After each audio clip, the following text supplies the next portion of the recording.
sling the leg over the saddle, you can tell this is a pretty damn tall motorcycle. Sounds damn good too. So it's very tall.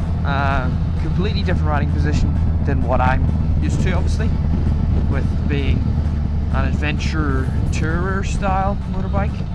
But let's jump into facts and figures before, to give me a couple minutes on it to see what it's like. So facts and figures: dry weight 190 kilos. I will try and do this in UK and Australian terms. You've got 115 brake horsepower, which is around about 85 kilowatts. Maximum power around about 11,000 RPM, which is kind of a lot, because, or kind of high, because the gauge when he goes to it seems to go to 12, 13. Anyway, on top of that, it has 65 foot-pounds of torque, about 87 newton meters. I will overlay this, so if I'm incorrect, then you'll have the correct ones on the actual screen. The riding position is like upright as heck. Say for shorter riders, I believe this has 2 seat heights, and it's on the lower seat height right now. But for shorter riders, even this might be too tall.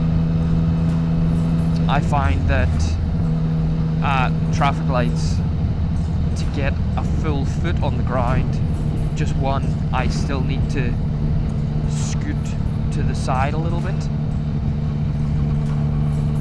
So really tall, but that's really handy for, like, the comfort factor seems pretty damn good. Really wide bars, so it would be great for filtering. But really comfortable, really upright. There's no, you're not putting strain on any part of your body. You're not constantly using your legs to stand up a little bit, or like you're not leaning on your arms like you do with a sports bike, like I do with the R1. So I suppose it's immediately right off the bat, it'll be less of a workout. Fuel figures, I believe it is an average, according to the statisticians. Oh, hot air balloons. The statisticians, it is 42 miles per gallon average. That's in and around 6.7 litres per 100k. Honestly, I thought it would be better than that.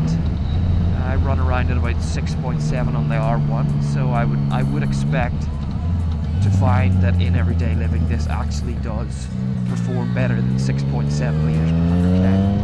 Performance wise, as I mentioned, 115 horsepower, and man, can you tell this thing has it. It's very, very, very responsive.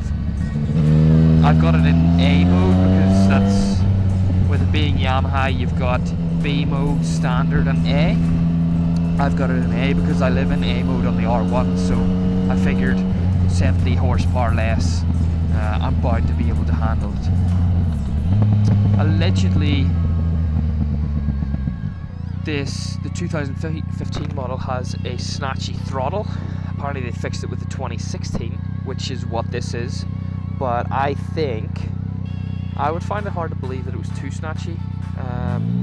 Again, purely because I own the R1, which is the most on-edge thing I've ever experienced. It's an adventure tourer style bike, suited for, I wouldn't even go with the older gentleman. It's suited for anybody who, I guess, would like just a nice, comfortable cruise about town. Like this thing, you just kind of chill, just kind of sit back and watch the world go by as you just truck along. It's an 847cc triple, and boy is this triple smooth.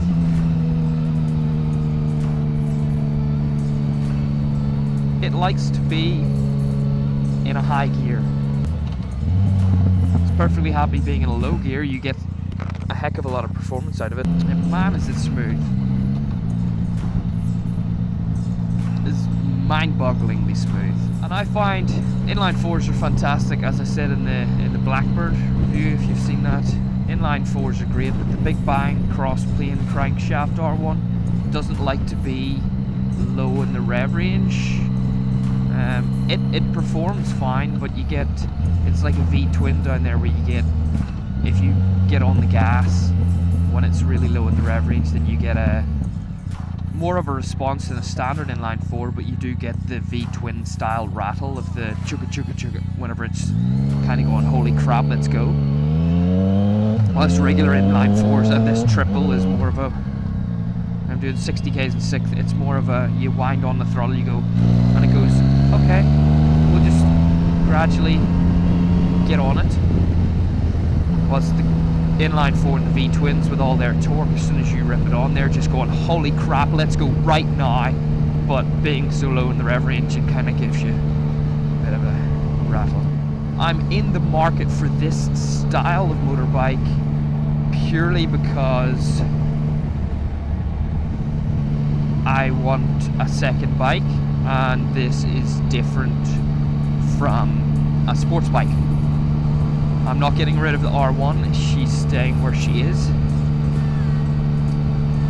But I don't know, I like motorbikes. I'm looking for one that I can ride in kind of damp conditions, because if it gets damp or it's wet outside or raining, then I have to take the car, which, again, watch the video, the Mighty is a special beast.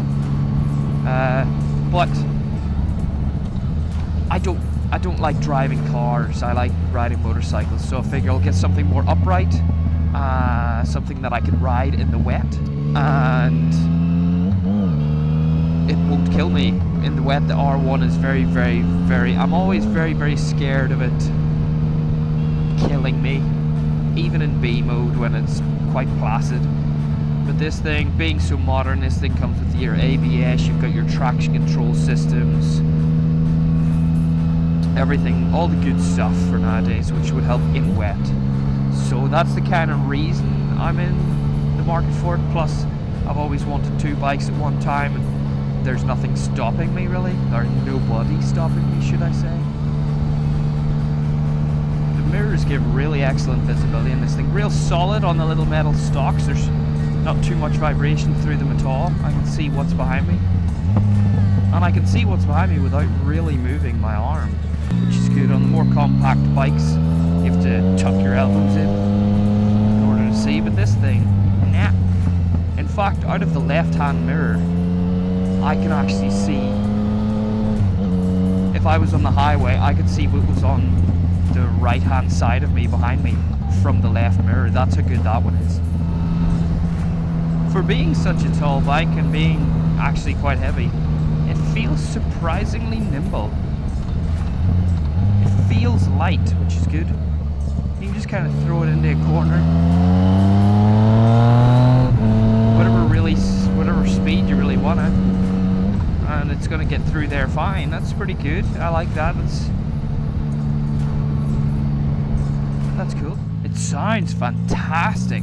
There's a lot of performance in this package. I can't really flaw it too much. The engine is sublime. I kind of knew what to expect after riding the regular MT-09. That's why I rode it, because one of these was not available. Thankfully I've got my hands on one. Let's see what this small highway style section is like for wind noise.